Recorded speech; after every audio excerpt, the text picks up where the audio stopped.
à tous. On souhaite que ce soit une soirée interactive, c'est-à-dire que vous puissiez échanger avec, notamment avec les élus, puisque c'est un bilan, un point d'étape, notamment autour de la vie municipale et de l'action des élus de la liste de Vivons la FSC. Toutes les communautés de communes qui ont moins de 15 000 habitants sont contraintes par la loi et doivent absolument fusionner avec une autre communauté de communes. C'est une obligation. De telle sorte que, si c'est une obligation, la question évidente c'est, mais finalement, pourquoi voter ? Pourquoi est-ce qu'on va être amené, pourquoi les élus sont amenés à voter, alors qu'a priori, nous n'avons pas le choix. La loi impose, si elle impose, le vote devient étonnant.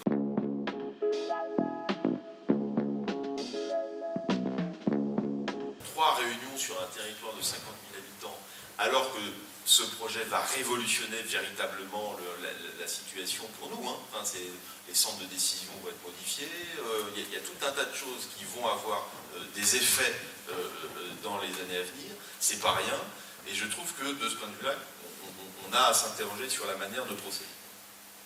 D'autant que nous, on avait réclamé des réunions publiques en amont pour que les habitants puissent donner leur avis, pas simplement être informés, mais pouvoir aussi apporter des éléments pour nourrir le débat, pas simplement à la fin. Au fond, je crois qu'on prend souvent le problème à l'envers, plutôt que de réunir les habitants. Il aurait fallu les réunir en septembre, octobre ou novembre, les habitants, prendre la matière, les réflexions, les analyses des uns et des autres, pour ensuite faire un projet. Ça aurait été sans doute plus intéressant. Il faut que vous ayez cette date en tête, c'est le vote de tous les conseillers municipaux au même moment des 16 communes, le 14 juin à 20h probablement, pour décider si oui ou non on bascule d'une communauté de communes à 4 à la communauté de communes à 16. Voilà. Le 15, vous saurez si la décision a été prise ou non et dans quel sens le vote aura lieu. Après le vote des conseillers, c'est-à-dire après le 14 juin, quelle sera la situation ? D'abord, il faut quand même qu'on soit à peu près clair, c'est que le choix est entre oui et oui.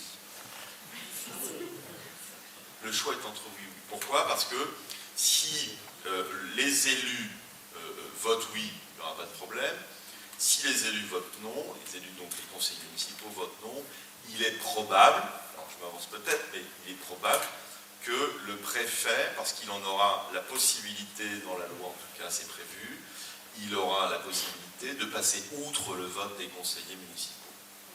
Or, dans la mesure où, via le schéma départemental, parce qu'on n'est pas les seuls concernés, donc il y a une analyse qui est faite au niveau du département avec le préfet et d'autres élus, il est probable que le préfet décide de passer outre le vote. Donc on est dans une fausse alternative et donc dans une espèce de simulacre de démocratie quand même, il faut au moins en avoir conscience. Le choix est arrêté maintenant, non pas une communauté de communes, mais une communauté d'agglomération. Alors vous allez me dire, mais pourquoi est-ce qu'on passe en communauté d'agglomération ? En réalité, personne ne le sait vraiment. On passe en communauté d'agglo parce qu'on aura des compétences supplémentaires et on aura des ressources supplémentaires. Mais aujourd'hui, on nous parle davantage des ressources que des compétences supplémentaires. Les ressources sont à peu près estimées à 1 300 000 supplémentaires. Donc on aurait, en tant que communauté d'agglo, 1 300 000 de plus que si on était en communauté de communes. Mais en même temps, on aura des responsabilités ou des compétences supplémentaires, de telle sorte que les 1 300 000 ne serviront simplement à rendre possible ces compétences. Donc en réalité, ça ne change pas grand-chose, sauf qu'aujourd'hui, on dit qu'on aura plus d'argent, ça sera mieux. Bon, d'accord, mais en réalité, c'est pas comme ça, évidemment, qu'il faut l'envisager.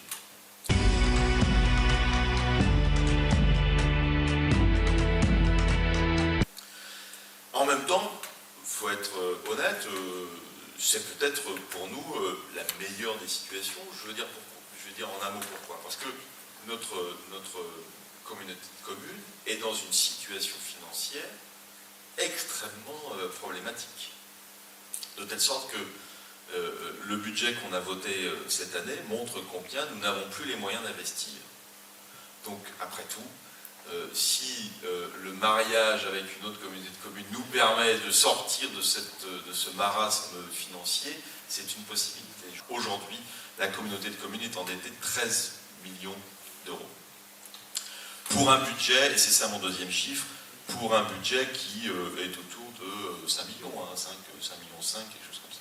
Et on a 500 000 euros de budget d'investissement, de budget d'investissement qui ont été votés pour 2016, dont presque 70%, 68% est uniquement un investissement de rénovation de voirie du parc d'activité de la Loué. On a investi 500 000 euros cette année, 2016, et sur les 500 000, 70%, c'est de l'investissement de réseau sur et le reste, c'est de réverbères. Voilà. Enfin, on n'a pas aujourd'hui cet emprunt, grève tellement la situation qu'on n'a plus les moyens d'investir.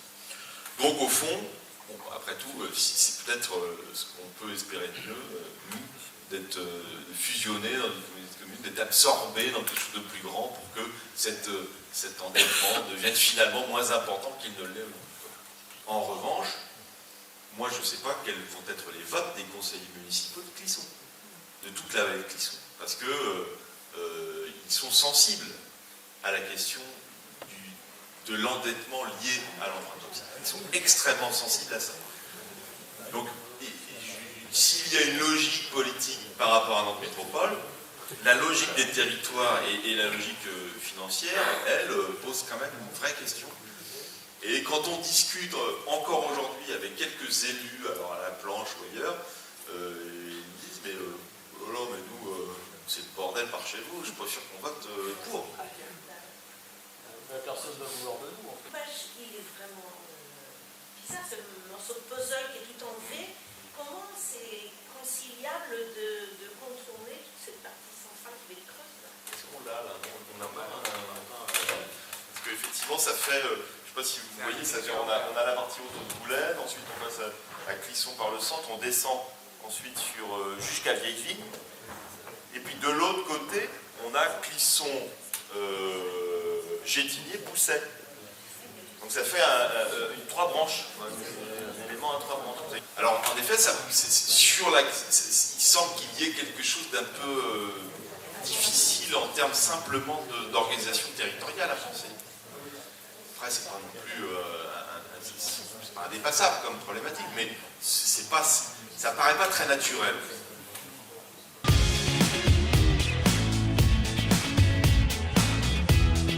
Il y a quand même un projet d'une deuxième piscine qui est dans les tuyaux quand même, mais il ne semble pas que ce soit sur la partie haute de la communauté d'Aglo, c'est-à-dire pas par chez nous, mais plutôt vers Aigrefeuille. Ce qui déjà pose un problème du point de vue du maillage du territoire dont on parlait tout à l'heure, et donc de la proximité.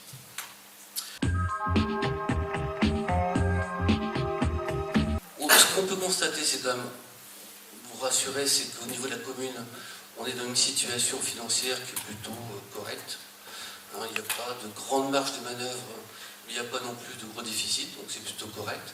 Malgré tout, il faut être assez vigilant. Donc c'est pour ça qu'on a constaté au niveau de la majorité des efforts la prise en compte de beaucoup de nos remarques sur la méthode, sur les fonctionnements, des bonnes intentions malgré tout, mais pas mal de mais. Alors, sur l'effort de lisibilité, il y a un effort qui a été fait quand même sur la présentation des documents, qu'on puisse travailler, avec un petit inconvénient quand même, c'est que d'une réunion à l'autre, d'une présentation à l'autre, les documents échangent. Donc c'est très difficile à suivre. Donc ça veut dire que malgré tout, il y a une envie de mettre de la méthode, mais ça fait quand même 2 ans maintenant qu'on est dans une méthode qui se cherche. Et ce qui fait que, si on était suspicieux, on peut dire que ça cache des choses. Moi je crois plutôt que c'est que, dans le travail, y compris en interne, il y a un grand manque de cohérence. Nous, le plan d'économie qui est envisagé nous semble insuffisant. Donc il est prévu 50 000 euros par an. Alors 50 000 euros, on se dit c'est beaucoup, mais sur un budget d'à peu près 5 millions, c'est 1% du budget. Donc c'est pas si significatif que ça. Et on sent qu'il y avait des efforts un peu plus importants à faire et certains postes qui n'ont pas été impactés. Voilà, nous, on disait que tous les postes ont été impactés, sauf les indemnités. Bon, un petit peu dommage, symboliquement, l'indemnité des élus, par contre, symboliquement, c'est aussi un effort à faire. Donc il est prévu environ 5 millions d'emprunts à venir. Alors sur la structure budgétaire de la commune, actuellement, c'est faisable, sauf que ça va limiter beaucoup d'autres choses, surtout si le coût de fonctionnement des nouveaux équipements n'est pas pris en compte. Donc on crée une médiathèque. Alors déjà, est-ce que la médiathèque, telle qu'elle est calibrée, est réaliste par rapport aux besoins et aux capacités de notre commune, pardon. On a quelques doutes à ce propos. Voilà, mais est-ce que ce que l'on prévoit correspond vraiment aux attentes? Un terrain synthétique, est-ce que c'est raisonnable? Un terrain synthétique de foot, est-ce que c'est raisonnable pour notre commune, étant donné notre capacité à faire fonctionner? Parce que ce qu'on oublie, alors certes, il y aurait pu être le terrain, mais le coût d'entretien d'un terrain synthétique, c'est pas neutre. Et ça, c'est pareil, c'est pas chiffré dans les perspectives. Donc on a des projets d'investissement, on pense au coût de financement à l'emprunt, mais sur les charges de fonctionnement, le coût de fonctionnement à venir, c'est quelque chose qui n'est pas chiffré, qui n'est pas évalué. Il y a eu des erreurs coup sur coup, sans doute aussi liées à une déstabilisation des services eux-mêmes, parce que la directrice générale des services faisait du boulot. Donc il y a eu une directrice générale remplaçante pendant 2 mois, en février-mars, et depuis 15 jours, il y a un nouveau directeur général des services, je vais en dire 2 mots d'ailleurs, il y a un nouveau directeur général des services qui vient d'être embauché, alors même que, et là il y a quand même quelque chose de quand même très inquiétant, alors même que l'ancienne directrice générale des services n'a pas encore quitté son poste. Elle est mise à disposition d'une autre collectivité en ce moment, et quand sa mise à disposition sera terminée, c'est-à-dire en novembre-décembre prochain, il se peut qu'elle revienne dans la commune, mais puisqu'elle n'aura pas, elle ne sera plus en poste, elle sera mise à disposition du centre de gestion 44, du centre de gestion. Elle fera des remplacements dans d'autres collectivités, mais si elle ne fait pas de remplacement, c'est toujours à la commune de la payer. Et donc, de ce point de vue-là, on aura quand même de fait 2 directeurs généraux des services rémunérés, alors qu'il n'y en a qu'un qui est effectivement en poste. Alors, sur 2016, elle est mise à disposition d'une autre collectivité et on paye une partie de son salaire à raison de 15 000 € sur l'année.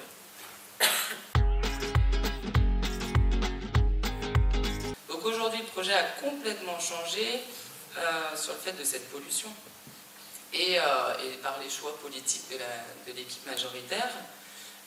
Donc on se retrouve avec plus que 6 terrains, parce qu'à la base le projet c'était des terrains à bâtir, des terrains bâtis et un petit peu de collectif. Aujourd'hui c'est 6 terrains à bâtir et du collectif. Et une partie qui est étudiée pour du commerce. Donc à la base on nous parlait de supérette, maintenant il y a eu une présentation au vœu du maire qui annonçait 600 mètres carrés. Là, Michel est en commission cette semaine, on nous parle de 1000 mètres carrés maintenant de surface de vente. Donc il faut savoir qu'il y a le stockage, il y a le stationnement. Donc on n'est plus du tout sur une supérette, on peut appeler ça un supermarché. Et un petit pôle médical à côté avec pharmacie qui naît de 500 mètres carrés. Même le choix de mettre un pôle commercial ici, il faut savoir qu'on nous a bien répondu que ce n'était pas forcément un choix politique, ce sont les enseignes qui ont demandé à être à cet endroit-là.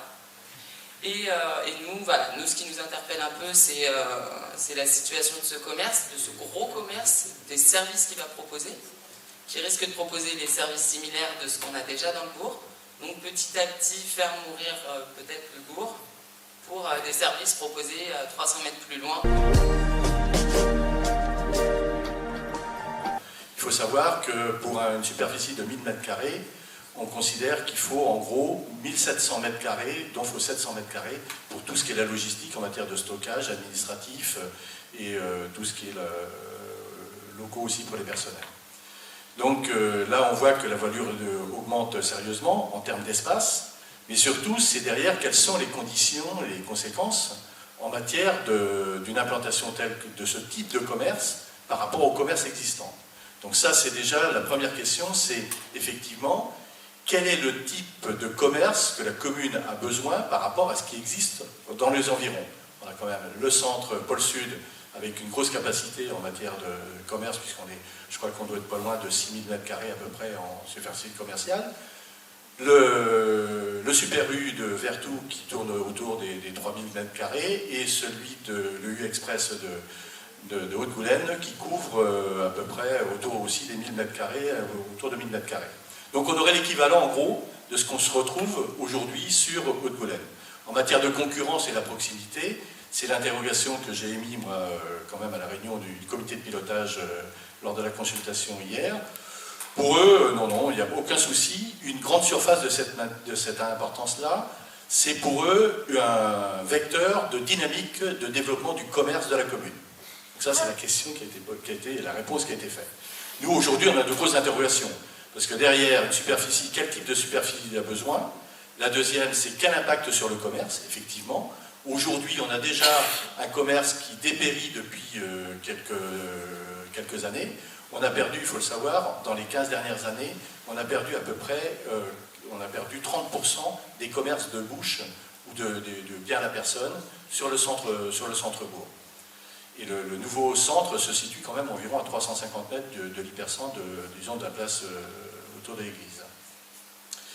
Donc derrière ça aussi, inévitablement, se pose la question de l'organisation et de la dynamique et de l'organisation et de l'attractivité du centre-bourg lui-même. C'est-à-dire que si on perd les commerces, on a derrière, on parlait tout à l'heure en termes de budget, un certain nombre d'équipements qui doivent être mis en place, notamment la médiathèque, mais on a aussi derrière aussi ce centre-bourg, un certain nombre d'équipements qui vivent aujourd'hui. C'est par exemple le village retraite, c'est donc des personnes qui sont à mobilité, je dirais, réduite. Ce qui fait qu'aujourd'hui, en ayant quelque chose dans l'hypercentre, on est encore dans des conditions de déplacement et d'accès qui permettent, qui sont accessibles, je dirais, à ces personnes-là, ce qui ne sera pas beaucoup moins le cas dans l'implantation prévue au niveau de la ZAC. Donc là aussi, quels besoins on a besoin vis-à-vis des habitants quand on fait une urbanisation qui est complètement tournée à l'envers de l'implantation, puisque toute l'urbanisation de la commune est tournée vers le nord, en direction de Haute-Goulaine, alors que l'implantation va se faire au sud, qui est la partie la moins peuplée, même la moins dense en matière d'habitat. Alors, les opérateurs, notamment au niveau du commerce, ce qu'ils mettent en avant, c'est la possibilité de capter sur les communes plutôt vers le sud, c'est-à-dire, en gros, leur zone de captage, c'est Château-Thébault, Saint-Fiac, Médon, Monnières, revenir sur la Chapelle-de-Lin, le Palais, et puis éventuellement passer la frange de Vertou, qui se trouve à proximité, à l'ouest de la commune. Donc on voit quand même que déjà toute la partie, je dirais Saint-Fiac encore on est à proximité, mais tout ce qui est la partie au-delà Château-Thébault, aujourd'hui on a des effets de coupure fortes entre la Sèvre, la Maine, et ce sont aussi des communes qui bénéficient aujourd'hui ou qu'ont dans leur centre urbain de petites entités commerciales, qui aujourd'hui essaient aussi de les faire vivre et de les développer. Donc ça n'a pas qu'une incidence au niveau de la commune, ça a aussi des incidences sur les communes environnantes. Nous on souhaite que les habitants dans le bourg et l'ensemble de la FOTIA prennent en charge cette question, parce que ça reconfigure complètement la commune pour des années. Là. On n'est pas en train simplement de mettre une petite maison à tel ou tel endroit. Le pari de l'équipe actuelle, c'est de faire de ce lieu, de cette zone-là, en faisant venir la pharmacie éventuellement et deux ou trois autres commerces, de recréer une espèce de centralité nouvelle. L'idée, c'est qu'on redescentre le bourg. Et c'est ce qui va constituer un élément moteur pour les années à venir. Nous, on fait le pari inverse. Nous, on pense que, au fond, cet élément-là va véritablement aspirer la totalité des autres commerces et sur 10-20 ans, va tuer l'ensemble du petit commerce. Voilà notre pari. Peut-être qu'on se trompe. Voilà, ça, on ne sait strictement rien. Mais c'est en tout cas, l'enjeu, il est là. L'enjeu, il est là. Je ne vois pas qu'on puisse dire à un gérant du Express, on a un boucher, il ne faudra pas faire de viande, on a du pain, il ne faudra pas faire de pain, etc. Enfin, ça n'a pas de sens. Donc, de fait, il y aura de la viande, de fait, il y aura du pain, et de fait, les deux boulangeries, il y en aura une qui sera plus là dans 5-6 ans, etc., etc.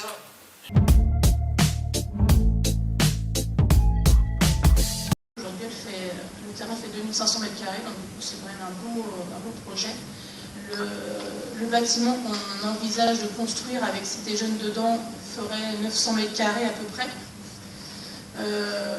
Donc voilà, moi je pense qu'on peut être satisfait de ça parce que c'était quelque chose que nous on avait indiqué dans notre programme au moment des élections, de la campagne électorale. Et il n'était pas d'ailleurs dans le programme de la majorité. Et donc du coup, quelque part, j'ai l'impression quand même qu'on a été un peu entendu là-dessus. Je pense que ça va être un des gros projets en fait, qui va être mis en place. Ça va être, vu que la ZAC a pris du retard, ce sera certainement le premier gros projet. C'est toi qui ne fasses pas la supérette à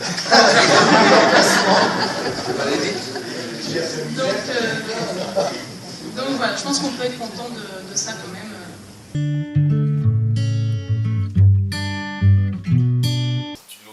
D'envisager les choses. C'est la question de l'implication en général des habitants, des citoyens dans l'action politique. On a trop tendance à penser que les élus sont élus une fois, puis 6 ans après, on revote ou pas avec eux, contre, on vote contre ou pour eux si on estime qu'on est satisfait. Moi je crois qu'on est dans une nouvelle phase démocratique où les habitants ont à contrôler systématiquement l'action de leurs élus. Et ce travail de contrôle, il doit se faire d'une année sur l'autre, très régulièrement. Il faut être au fait des choses. Et alors ça nécessite une manière de s'organiser qui dépend de tout un tas de choses. Mais enfin, moi ici, je crois en tout cas dans dégager les lignes. C'est aux habitants eux-mêmes par les associations, les clubs sportifs, etc. Enfin, il y a un poids considérable, il y a une force considérable qui peuvent permettre de faire bouger les lignes sur des décisions auprès des élus et auprès des maires en particulier.